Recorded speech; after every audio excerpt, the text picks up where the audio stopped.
Buenos días, mis hermanos. Damos gracias al Señor por este nuevo encuentro que tenemos los días domingos.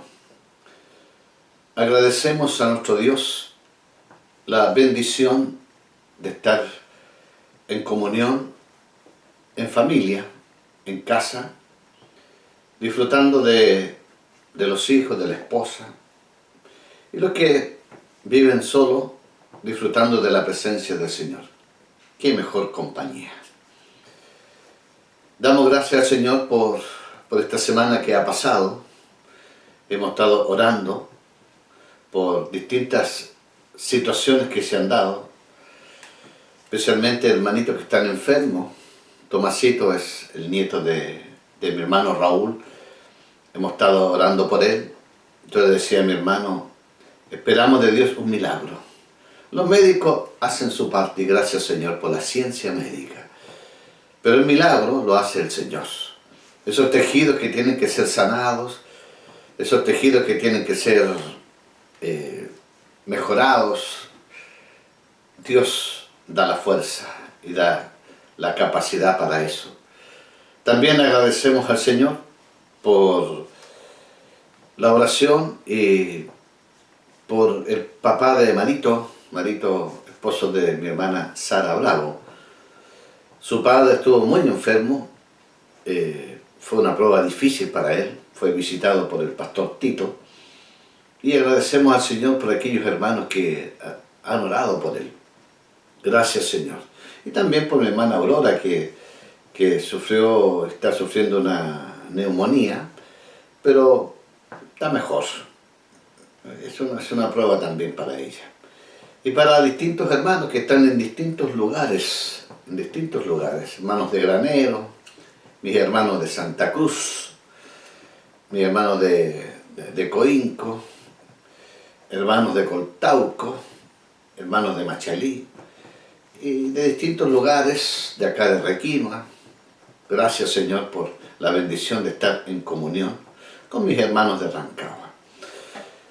Bueno, estamos transitando esta pandemia que se está viviendo a nivel mundial, que ha afectado la vida económica, pero también ha traído la oportunidad de estar en comunión en familia. No digo obligado, para el mundo tal vez será obligado, pero es una medida precautoria. Tenemos que cuidarnos. Dios nos da la sabiduría para eso. Y queremos agradecer al Señor por todo lo que Él nos da. Yo quiero compartir una palabra esta mañana que tiene que ver con el hombre antes de conocer a Dios. El hombre antes de responder a ese llamado que Dios hace. Usted sabe que Dios llama a todos. Como dice el Señor, le encargó a los discípulos un encargo celestial. Ir y predicar el Evangelio. Es una responsabilidad que todos tenemos. Y yo quiero hacerte dos preguntas para ver cómo estás. Un diagnóstico, para ver cómo estás. La primera pregunta, ¿cuál es el estado del hombre antes de entregar su vida a Cristo? ¿Cómo se encuentra el hombre antes de conocer a Cristo? Antes de doblegar su vida ante el Señor. ¿Cómo está el hombre? ¿En qué condición se encuentra? Tanto frente a Dios obviamente. ¿Cuál es el estado del hombre antes de entregar su vida a Cristo? Esa es la primera pregunta, ¿no? Tú sabes la respuesta. La segunda, ¿cuáles son las fuentes que alimentan al hombre para pecar? ¿Cuáles son las fuentes? ¿Cuáles son la fuente que empuja al hombre a pecar? ¿De dónde viene? ¿Cuál es la fuente? Y bueno, vamos a responder esas preguntas. Y gracias Señor. Esta palabra que vamos a compartir esta mañana tiene que ver con todo eso. Estábamos en una condición terrible antes de conocer al Señor. Y yo quisiera que oremos un momento. Ora con aquel que estás en casa, con tu esposa, con tus hijos. Vamos a orar. Señor, queremos agradecerte, primero por tu presencia. Cuánta bendición, cuánta fortaleza, cuánta sanidad trae tu presencia. Padre, gracias por tu amor y tu misericordia. Tú nos llamaste, tú nos buscaste, tú nos saliste al camino, Señor, y te paraste frente a nosotros con tus brazos abiertos para acogernos. Y gracias, Señor, por tu gran misericordia. Te pedimos por aquellos que necesitan, por este mundo, por esta nación, por las autoridades, por la familia, por los jóvenes, por los niños, por mis hermanos, mis hermanas de edad. Te rogamos por ellos. Y gracias por tu presencia, Señor, y por la palabra que vamos a revisar. Danos oído atento para tu palabra. En el precioso nombre de Jesús, te rogamos a ti, Padre, Padre eterno, que mucho nos amas. Gracias por tu presencia, a través de tu Santo Espíritu, en tu nombre, Jesús. Amén. Bueno, vamos a ir revisando la palabra, Efesios capítulo 2, versículo 1 al 3. Es una palabra apostólica. El apóstol Pablo nos orienta frente a la condición que estábamos antes. Efesios 2, del 1 al 3. Dice así la palabra del Señor. Y Él os dio vida a vosotros cuando estabais muertos en vuestros delitos y pecados, en los cuales anduvisteis en otro tiempo, siguiendo la corriente de este mundo, conforme al príncipe de la potestad del aire, el espíritu que ahora opera en los hijos de desobediencia, entre los cuales también todos nosotros vivimos en nuestro tiempo, en los deseos de nuestra carne, haciendo la voluntad de la carne y de los pensamientos, y éramos por naturaleza hijos de ira, lo mismo que los demás. Esa es la condición antes de Cristo. Dice que estábamos muertos en vuestros delitos y pecados. Dios no creó la muerte. La muerte es el resultado del pecado del hombre. Dios le dijo a Adán que no comiera del árbol del conocimiento del bien y del mal. Y le advirtió que el día que lo hicieran, iban a morir. Bueno, el resultado usted lo sabe. Adán y Eva se rebelaron contra Dios y comieron.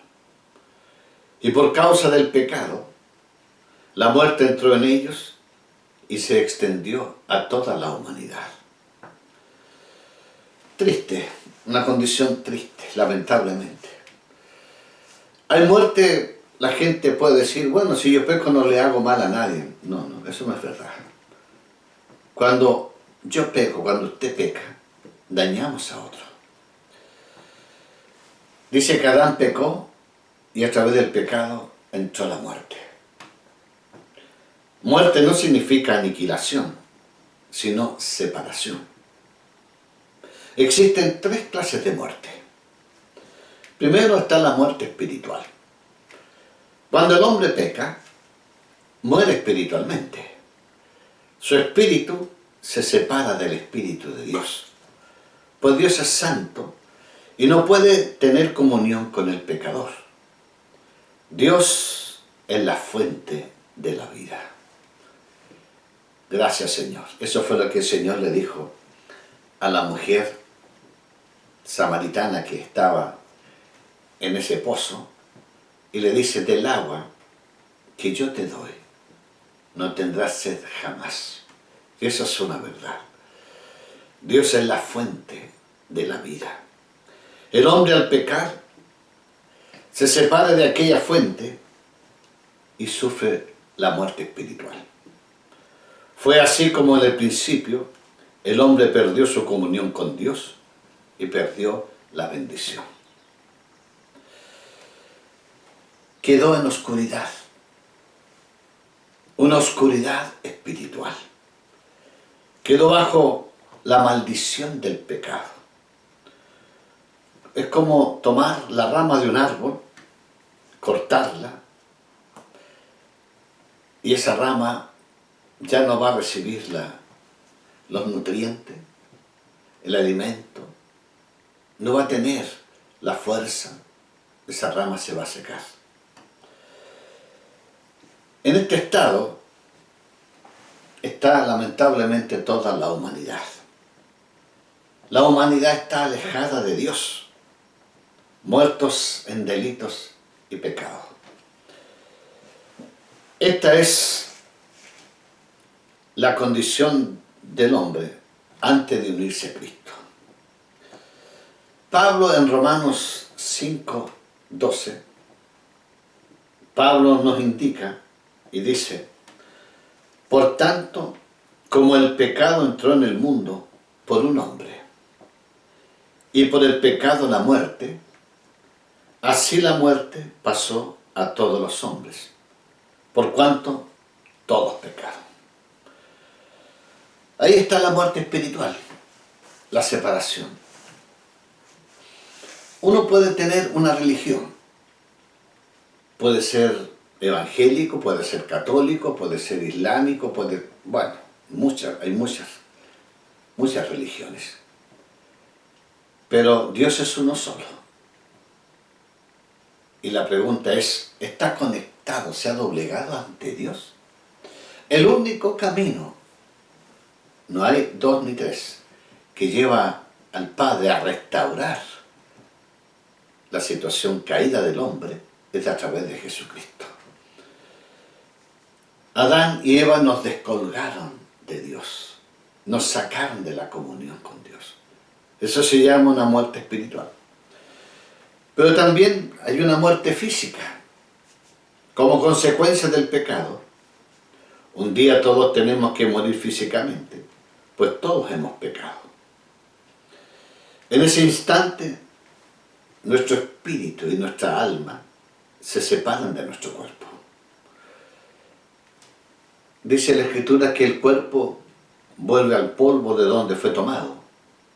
Y el alma, es decir, la persona, lo que somos, va al cielo o al infierno. Hay dos posibilidades. Y la decisión la tiene usted. Muchos en el día del juicio le van a decir: Señor, ¿pero por qué me envías al infierno? No, hijo, tú lo elegiste. Es una decisión personal. No se puede endosar a otros. Por eso decimos que Dios tiene hijos, no tiene nietos. Está la muerte física y está la muerte eterna. La muerte eterna se trata de la separación eterna de los seres humanos con respecto a Dios. La muerte eterna, el hombre queda privado eternamente de su presencia, sin ninguna esperanza de salvación, condenados para siempre. Un día dice que serán arrojados al lago de fuego y azufre. Terrible, ¿eh? Esto no es una amenaza, es una realidad. En segunda de Tesalonicenses, capítulo 1, vamos a leer segunda de Tesalonicenses, capítulo 1, dice, versículo 3 en adelante: debemos siempre dar gracias a Dios por vosotros, dice el apóstol. Hermanos, como es digno, por cuanto vuestra fe va creciendo, y el amor de todos y cada uno de vosotros abunda para con los demás. Tanto que nosotros mismos nos gloriamos de vosotros en las iglesias de Dios, por vuestra paciencia y fe en todas vuestras persecuciones y tribulaciones que soportáis. Esto es demostración del justo juicio de Dios, para que seáis tenidos por dignos del reino de Dios, por el cual asimismo padecéis, porque es justo delante de Dios pagar con tribulación a los que os atribulan.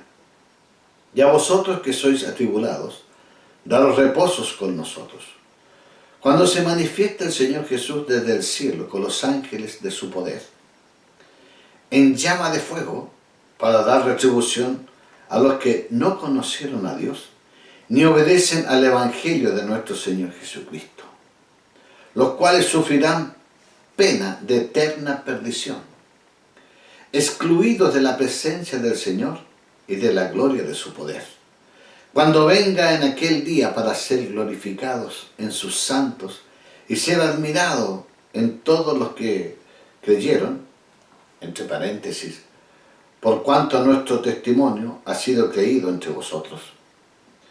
Por lo cual asimismo oramos siempre por vosotros, para que nuestro Dios os tenga por digno de su llamamiento y cumpla todo propósito de bondad y toda obra de fe con su poder, para que el nombre de nuestro Señor Jesucristo sea glorificado en vosotros, y vosotros en Él, por la gracia de nuestro Dios y del Señor Jesucristo.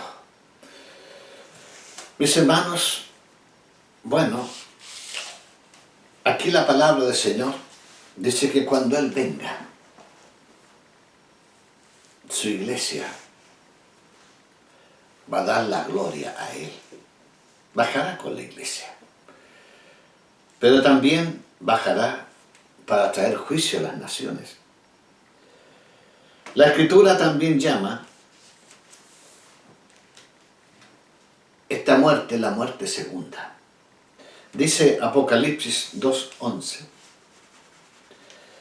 el que tiene oído, oiga lo que el Espíritu dice a las iglesias. El que venciere no sufrirá daño de la segunda muerte. Aquí habla de la muerte eterna.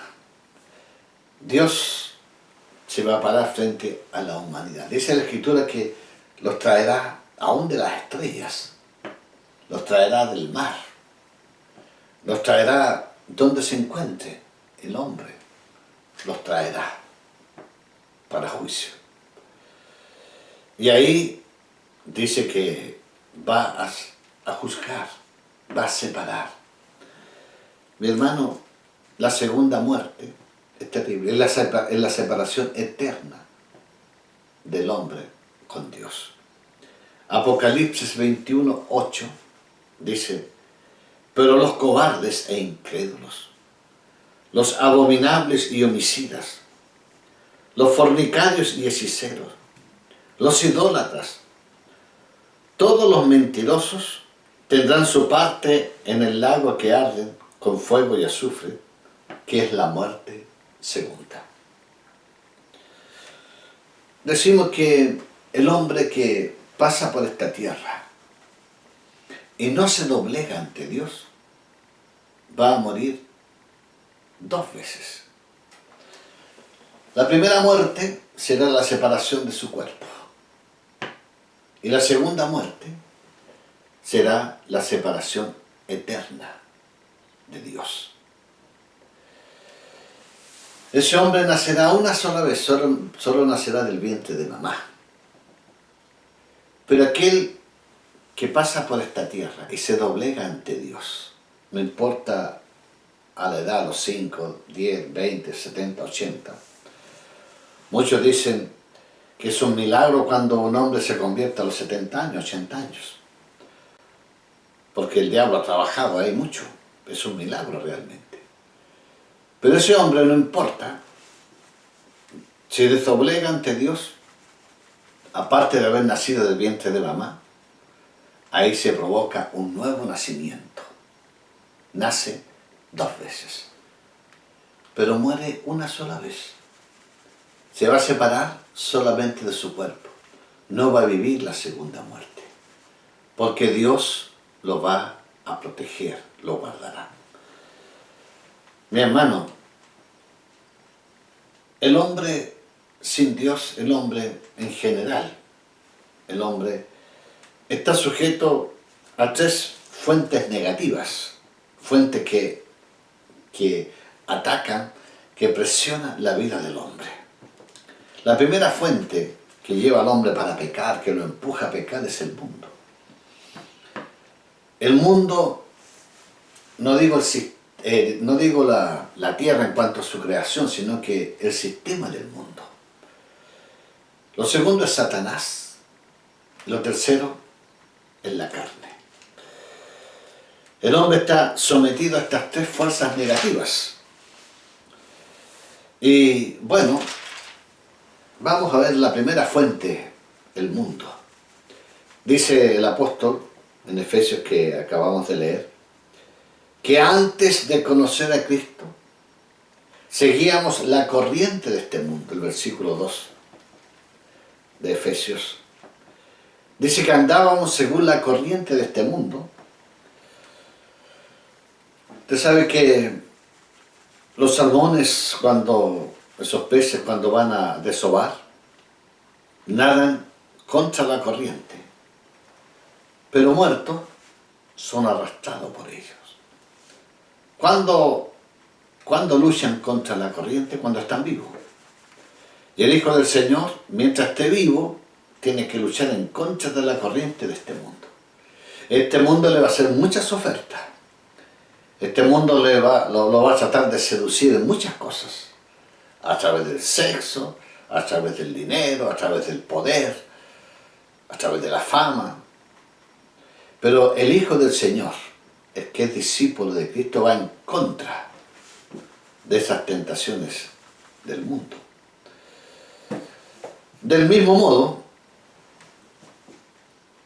si nosotros estamos muertos espiritualmente, lamentablemente seremos arrastrados por la corriente de este mundo.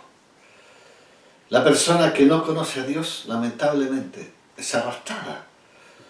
Ahora, el estilo de vida, la mentalidad y las costumbres pecaminosas de la sociedad son poderosas fuerzas que ejercen presión sobre nosotros. Presionan fuertemente a los jóvenes. La sociedad en su conjunto, con su egoísmo, la falsedad, la fornicación, el materialismo, la vanidad, el vocabulario perverso y otras cosas, están resueltos, están desatados para tratar de arrastrar a la gente como una fuente, como un imán para llevarlos al pecado. Mi hermano, antes de conocer al Señor, hacíamos lo que la mayoría hacía. Vivíamos según la corriente de este mundo. En algunos se le notó más que otros, pero estábamos descolgados de Dios. Mi hermano, la palabra mundo en el griego es cosmos. Y en la Escritura hace 4 referencias distintas dentro de este mismo texto bíblico. Primero, mundo se refiere a universo.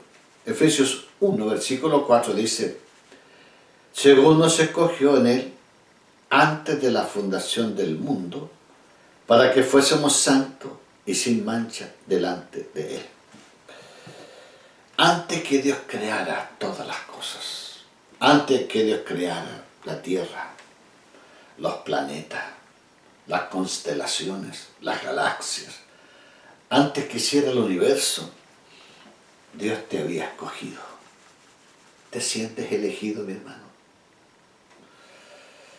Como dice Pablo, según nos escogió en él, en Cristo, antes de la fundación del mundo. Y en Hebreos 11, versículo 3, dice que por la fe entendemos haber sido constituido el universo por la palabra de Dios. De modo que lo que se ve fue hecho de lo que no se veía. Ahí la palabra mundo está referido, por supuesto, al universo. Y también la palabra mundo se refiere al planeta Tierra. El Salmo 24, versículo 1 dice: de Jehová es la tierra y su plenitud, el mundo y los que en él habitan. El hombre, claro, nosotros nos creemos dueños de todo. Esta es mi casa, decimos. Este es mi auto. Esta es mi familia. Estos son mis bienes. Pero ¿qué dice la Escritura? Que de Jehová es la tierra y su plenitud. El hombre trabaja con los elementos que Dios ha creado. Por lo tanto, ¿qué somos nosotros? Somos solo mayordomos. Claro, cuando nos convertimos a Cristo, tomamos conciencia de que somos mayordomos, que Él es el dueño de todo. Pero aquel que no conoce, que no se doblegó ante Dios, ¿cuándo se da cuenta que era mayordomo? Cuando muere. Cuando se separa de su cuerpo, no se lleva nada, nada. Todo lo que trabajó, todo lo que hizo queda acá. Mi hermano, como iglesia, como siervos, como hijos del Señor, somos solo mayordomos. Y el Evangelio según San Juan, capítulo 17, versículo 11, aquí el Señor está orando por sus discípulos y le dice en esta oración al Padre: y ya no estoy en el mundo, mas estos están en el mundo, refiriéndose a sus discípulos. Y yo voy a ti, Padre Santo. A los que me has dado, guárdalos en tu nombre, para que sean uno, así como nosotros. Aquí vemos que el Señor está orando por sus discípulos, porque los va a enviar a la misión, los va a enviar a proclamar el Evangelio del reino de Dios. Y se va a levantar la oposición, obviamente, pero la unidad es clave en todo esto. Una casa dividida no va a prosperar. Y en el mismo capítulo de San Juan 17, versículo 15, Él dice: no ruego que lo quites del mundo, sino que sean guardados del mal. Bueno, aquí vemos que el Señor nos envió para proclamar el reino en esta tierra. Por lo tanto, la palabra mundo también se refiere a la tierra. También se refiere a nuestra humanidad. El Evangelio, según San Juan, capítulo 3, versículo 16, un texto muy conocido, predicado. Porque de tal manera amó Dios al mundo, que ha dado a su Hijo unigénito, para que todo aquel que en Él cree no se pierda, mas tenga vida eterna. Gracias, Señor. Un alto precio se pagó para que usted y yo estemos en Cristo. Mire, de tal manera amó Dios al mundo que ha dado a su Hijo unigénito. No lo merecíamos, no merecíamos tal misericordia, tan grande misericordia. Nuestro Señor, antes de subir a la cruz, era el unigénito. Cuando resucitó, dejó de ser el unigénito, porque ahora hay muchos hijos de Dios. Sigue siendo el primogénito, pero dejó de ser el unigénito, porque hay muchos hijos de Dios. Y también en esta oración, en el versículo 21 de Juan 17, dice: para que todos sean uno, como tú, oh Padre, en mí y yo en ti. Que también ellos sean uno en nosotros, para que el mundo crea que tú me enviaste. Qué hermosa es la unidad. Pero, mi hermano, la unidad se guarda. Yo decido unirme a una persona, a mi esposa, a mis hijos. Yo tomo la decisión. Mire, A veces tenemos que orar por matrimonios que hay desunión matrimonial. Hay conflicto, ella dice que ella tiene la razón, él dice que él tiene la razón. Y uno los junta y prácticamente no hay un espíritu de reconciliación, de perdón, de pedir perdón, de perdonar. Pero yo digo, si nos encontramos en Dios, si Él va al tribunal de Dios, si ella va al tribunal de Dios, como dice el apóstol Pablo, ha llegado confiadamente al trono de la gracia. Ahí Dios va a ordenar las cosas. Ahí Dios va a hacer ver la situación. Es como esta taza. Si yo coloco esta taza en esa posición frente a mí, yo no veo la oreja de esa taza. Y yo puedo discutir que la situación es así, que esta taza no tiene oreja. Pero si yo voy a Dios y llevo el problema a Dios, ¿qué hace Dios? Empieza a girar el problema y ahí me muestra la solución. Ah, perdón, estaba equivocado. Tiene oreja esta taza. Tiene solución el problema. Mi hermano, debemos encontrarnos en Cristo. Hay matrimonios, hay familias que nunca van a llegar a superar su problema si no lo llevan a los pies de Cristo. Si él no va a los pies de Cristo, si ella no va a los pies de Cristo, si ambos no van a los pies de Cristo, si el padre nunca se va a reconciliar con el hijo con el padre, la madre con los hijos. Mi hermano, estamos claros que necesitamos entrar en esta unidad.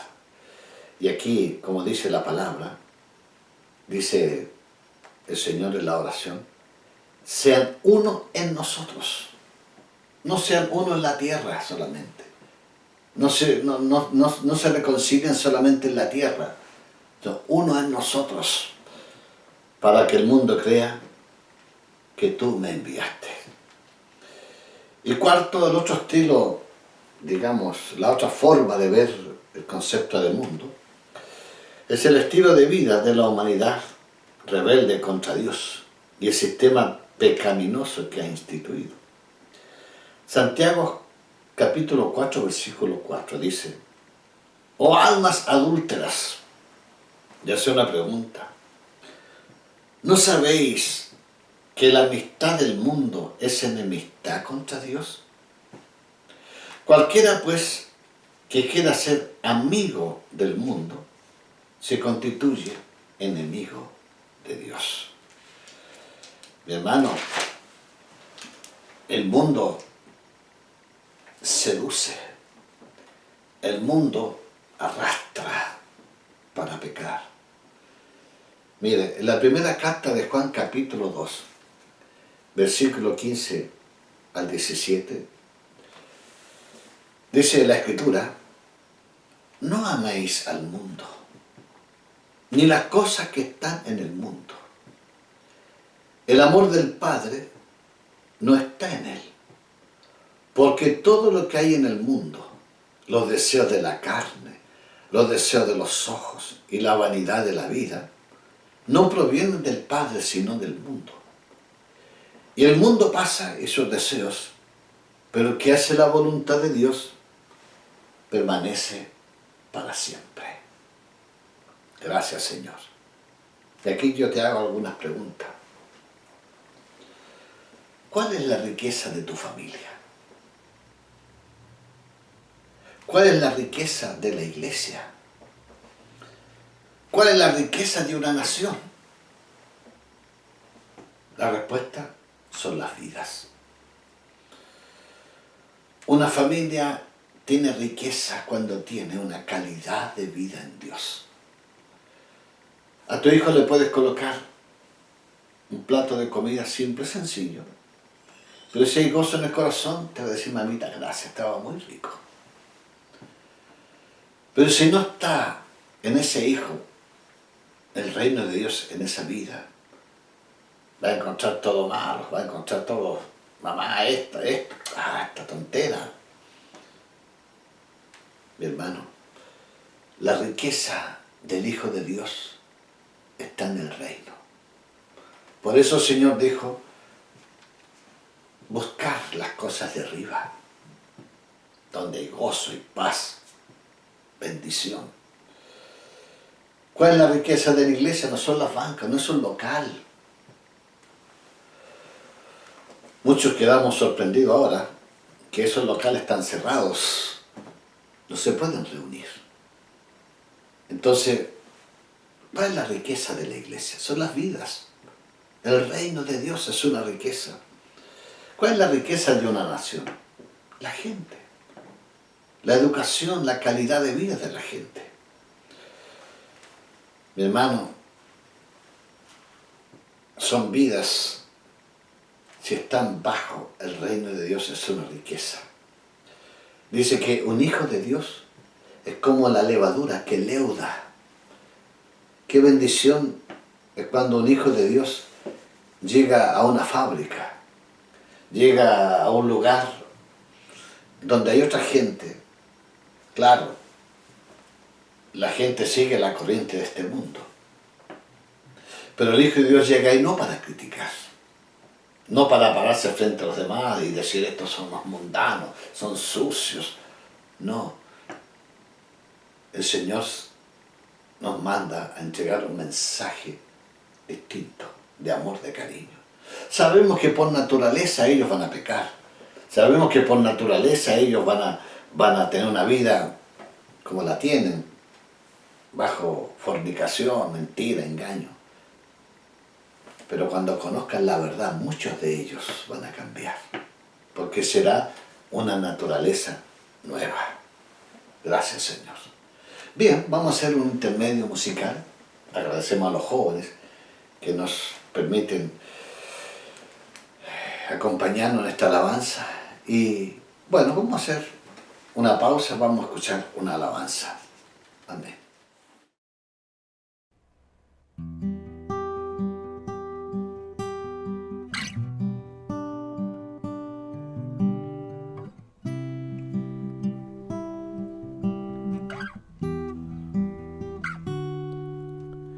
Yo sé que fue pagado un alto precio para que seamos uno tú y yo. Cuando Jesús derramaba su vida, Él pensaba en ti. Él pensaba en mí y en nuestra unidad.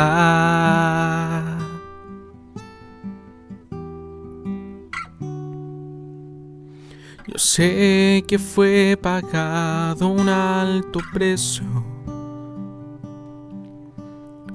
para que seamos uno tú y yo. Cuando Jesús derramaba su vida, Él pensaba en ti, Él pensaba en mí y en nuestra unidad. Nos veía redimidos por su sangre, combatiendo la batalla de la fe, codo a codo trabajando, su iglesia edificando y rompiendo las barreras por amor.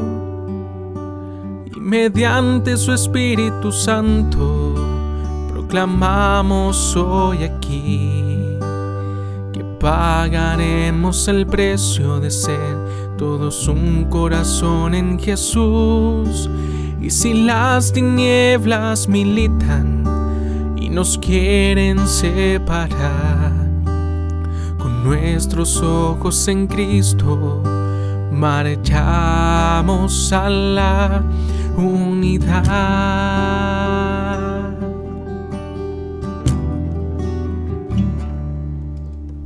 Yo sé que fue pagado un alto precio para que seamos uno tú y yo. Cuando Jesús derramaba su vida, Él pensaba en ti, Él pensaba en mí y en nuestra unidad. Nos veía redimidos por su sangre, combatiendo la batalla de la fe. Codo a codo trabajando, su iglesia edificando y rompiendo las barreras por amor. Y mediante su Espíritu Santo proclamamos hoy aquí que pagaremos el precio de ser todos un corazón en Jesús. Y si las tinieblas militan y nos quieren separar, con nuestros ojos en Cristo marchamos a la unidad. Y mediante su Espíritu Santo proclamamos hoy aquí que pagaremos el precio de ser todos un corazón en Jesús. Y si las tinieblas militan y nos quieren separar, con nuestros ojos en Cristo marchamos a la unidad. Marchamos a la unidad. Marchamos a la unidad. Marchamos a la unidad.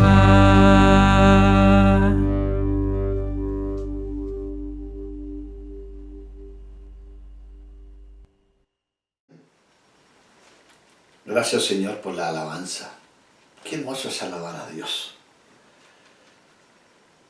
Dios no escucha tan solo nuestra voz, escucha el corazón. La segunda fuerza que afecta, por supuesto, al ser humano es Satanás. Dice que vivíamos conforme al príncipe de la potestad del aire. En la sociedad operan fuerzas satánicas invisibles, pero muy reales. Muchos que protestan, muchos que andan haciendo varias cosas, robando, asaltando, etc., no se dan cuenta que están siendo potenciados por Satanás. Son espíritus malignos cuyo jefe máximo es Satanás. En el Nuevo Testamento se denomina esta fuerza la potestad de las tinieblas. Colosenses 1:13 dice: el cual nos ha librado de la potestad de las tinieblas y trasladado al reino de su amado Hijo. Nos ha librado. Antes estábamos encadenados. Antes vivíamos conforme al príncipe de la potestad del aire. ¿Dónde ataca ese príncipe? En la mente. Sembrando odio, sembrando desconformismo, sembrando violencia. Pero cuando llegamos a Cristo, Él nos ha librado de la potestad de las tinieblas y trasladado al reino de su amado Hijo. ¿Cómo es llamado Satanás?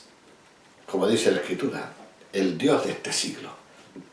En 2 de Corintios, capítulo 4, versículo 4, Él dice: en los cuales el Dios de este siglo, de este mundo, cegó el entendimiento de los incrédulos, para que no resplandezca la luz del Evangelio de Cristo, el cual es la imagen de Dios. Él ciega el entendimiento. Un hombre, una vez el Señor me envió a hablarle a un hombre, El hombre tenía muy buen trabajo, tenía sus amigos, farras, mujeres, etc.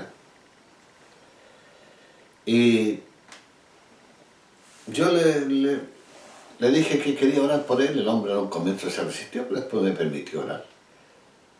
Y cuando comencé a orar, se manifestó el Espíritu Santo, cayó el Espíritu Santo sobre él. Y lo primero que el Espíritu Santo le mostró, cómo tenía arruinada su familia, cómo tenía arruinados sus hijos, en miseria. Todo su dinero se lo gastaba en farra, en mujeres, en sexo. Pero estaba ciego. Mire lo que dice la Escritura. El cual, el Dios de este siglo, cegó el entendimiento. El que no entiende es ciego. Mucha gente hace cosas, pero está ciego, no ve el daño que está causando. Por eso dice el Dios de este siglo. También lo califica como el príncipe de este mundo. Juan capítulo 14, versículo 30 dice: no hablaré ya mucho con vosotros, le dice a sus discípulos, porque viene el príncipe de este mundo y él nada tiene en mí. Satanás viene. Se lo dijo al Señor. Y cuando el Señor le dice a Pedro: Simón, Satanás me ha pedido para zarandearte. Pero Pedro se consideraba fuerte, Pedro se consideraba. Pero el Señor le quitó un poco la mano y Satanás se lanzó sobre él. Y qué triste fue. Satanás, por medio de los malos espíritus, opera en los rebeldes. Su operación principal es potenciar la maldad de los malos, la rebeldía de los rebeldes, la incredulidad de los que no quieren creer. Mi hermano, la expresión hijos de desobediencia se refiere a aquellos que tienen una naturaleza rebelde. Ante la autoridad de Dios, el hombre solo puede mostrar una de estas dos actitudes: o se somete a Dios o se rebela. Sumisión o rebeldía. Una de esas actitudes puede manifestarse. Adán se rebeló, pero Jesús se sujetó al Padre y fue obediente hasta la muerte. El pecado capital de todos los hombres, lamentablemente, es la rebeldía contra Dios. Dice la palabra que la rebeldía es la raíz de todos los males, de todos los pecados. Cuando las personas muestran una actitud rebelde, dan lugar al diablo para que obre destrucción en sus vidas, en las vidas de otros y a través de otros. Esta es la segunda fuente para empujar al hombre a pecar. Y la tercera fuente es la carne. Dice que antes de conocer a Cristo, hacíamos los deseos de la carne. Esta es la tercera fuente en la que vivíamos sometidos antes de conocer al Señor. Carne, en el griego es sarx, S-A-R-X, sarx. Y no se refiere al cuerpo físico, porque en el griego el cuerpo físico es soma, S-O-M-A. Cuando el apóstol Pablo dice el deseo de nuestra carne, se refiere a nuestra naturaleza pecaminosa. El hombre al pecar quedó sujeto al pecado y reducido a la debilidad. Romanos 7, versículo 14 en adelante. Aquí, Romanos 7, versículo 14. Aquí vemos una palabra interesante del apóstol Pablo. Él abre su corazón. Dice, porque sabemos que la ley es espiritual, mas yo soy carnal, vendido al pecado. Porque lo que hago no lo entiendo, pues no hago lo que quiero, sino lo que aborrezco, eso hago. Y si lo que no quiero, esto hago, apruebo que la ley es buena. De manera que ya no soy yo quien hace aquello, sino el pecado que mora en mí.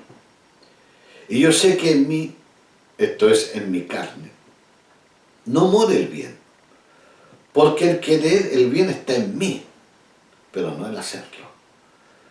Porque no hago el bien que quiero, sino el mal que no quiero, eso hago. Y si hago lo que no quiero, ya no lo hago yo, sino el pecado que mora en mí. Así que, queriendo yo hacer el bien, hallo esta ley, que el mal está en mí. Porque según el hombre interior, me deleito en la ley de Dios. Pero veo otra ley en mis miembros que se revela contra la ley de mi mente y me lleva cautivo a la ley del pecado que está en mis miembros. Y da una exclamación.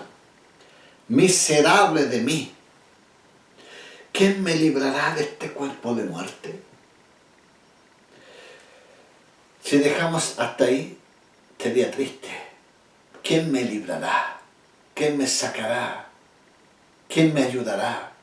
Pero miren lo que dice versículo 25.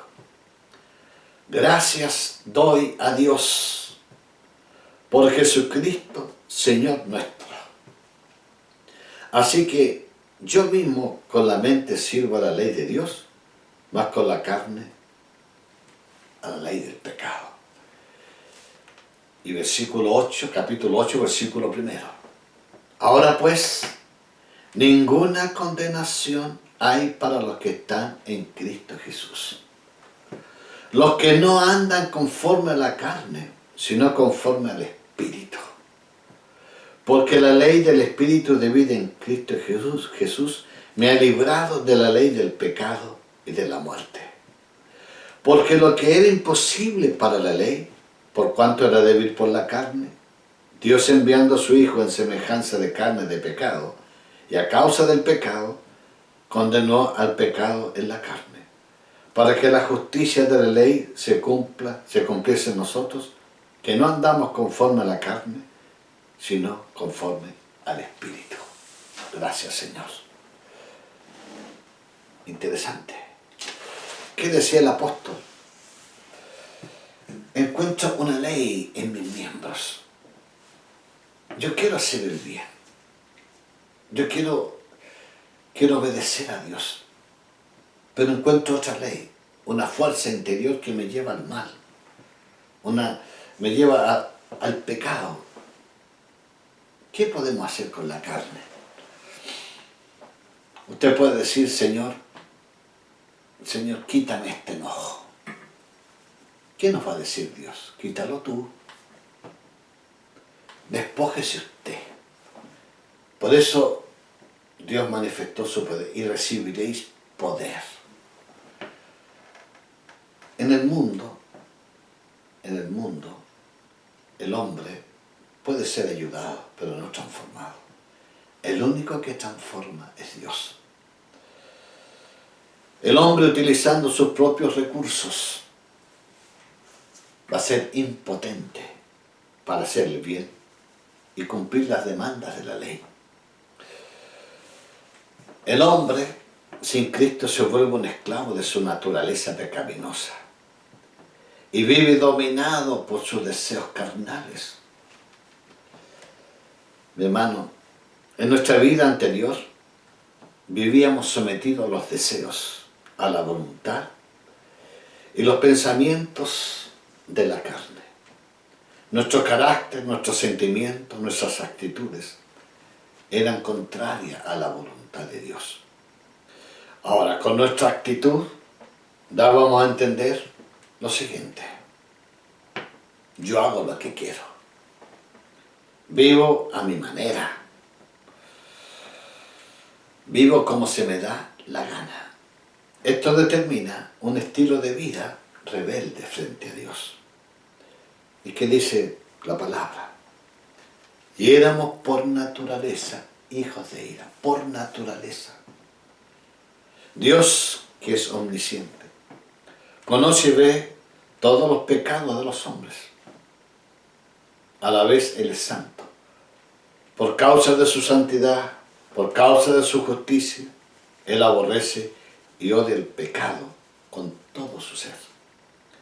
Su ira contra el pecado, contra la impiedad, puede llegar a ser terrible. Un solo pecado bastó para que Adán y Eva fuesen expulsados de su presencia, fuesen sentenciados a muerte y a la condena eterna. Por causa de nuestros pecados, nosotros también éramos merecedores de la justa ira de Dios. Por nuestros pecados fuimos destituidos de su gloria, condenados al tormento eterno del infierno. La ira de Dios no era provocada únicamente por nuestros actos, por aquellos actos pecaminosos, sino también por nuestra naturaleza pecaminosa, es decir, por nuestra manera de ser rebelde y pecaminosa. El pecado no solo afectó nuestra conducta, sino también nuestro ser. Por eso Pablo dice, éramos por naturaleza hijos de ira. Qué condición tan terrible. Qué situación terrible. Pero Dios nos salvó. Su misericordia, su gran amor. No porque éramos buenos. No, por naturaleza éramos pecaminosos. Por eso te alabamos, Señor, por la salvación que tú nos has dado. Por eso te glorificamos, Señor, por lo que tú has hecho.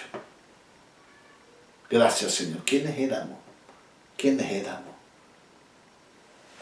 Para ser tan orgullosos. Gracias, Señor, por tu amor y tu misericordia. Amén. Una palabra interesante. Una palabra que nos ayuda. Nos orienta frente a esta realidad. Por eso debemos estar sometidos, sujetos, agradecidos, adorando a Dios. Tú eres el Dios eterno, Padre eterno. Desde que comienza el día, gracias Señor, por este nuevo día. Gracias por el descanso. Gracias por el pan y el alimento que tú nos das. Gracias por la vida. Gracias, Señor. Amén. Entonces te reitero las preguntas. ¿Cuál es el estado del hombre antes de entregar su vida a Cristo?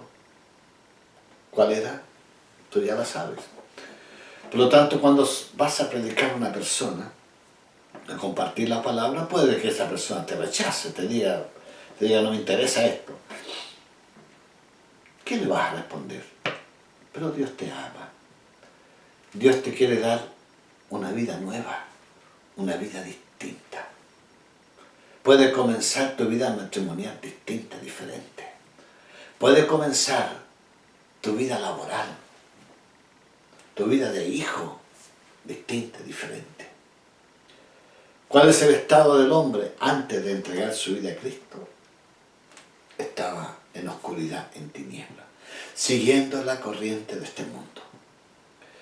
Y la segunda, ¿cuáles son las fuentes que alimentan al hombre para pecar? ¿Cuáles son las fuentes? La primera es el mundo. El mundo tiene muchos tentáculos que seducen al hombre. Lo segundo es Satanás. Y tercero es la carne. Mi hermano, que el Señor abra nuestro entendimiento. El que no entiende la palabra no va a entender para qué Dios la envió. ¿Qué hace el maligno? Da otro entendimiento. Da otro entendimiento para ser transformado en contra de la voluntad de Dios. Papá te ama. Y gracias, Señor. Vamos a orar. Vamos a dar gracias, Señor, por esta palabra. Señor, te agradecemos por tu palabra. Ayúdanos a mirar, a entender, Espíritu Santo. Y gracias por tu amor, gracias por tu misericordia. Señor, que sea una semana llena de la gracia, de la bendición del cielo para cada uno de tus hijos. Y gracias, Señor, por tu amor y misericordia. Amén. Gracias, Padre. Bien, que disfruten del almuerzo. Este mes de septiembre vamos a tomar una ofrenda para un aporte para Coenco. Para ese lugar hay que pagar luz, agua, hay que pagar algunas cosas. Y vamos a ofrendar. Y hazla llegar y coloca en un sobre. Esta ofrenda es para Coenco. Se la puedes entregar al pastor Tito o hacer una transferencia a mi hermano Volterio Anabalón. Gracias, Señor. Que sea una semana bendecida, que disfrutes y dé gracias a Dios. Lee la Escritura, adora al Señor, está en comunión con cada uno de tus hijos. Gracias, Padre. Amén. Que el Señor te bendiga grandemente. Amén.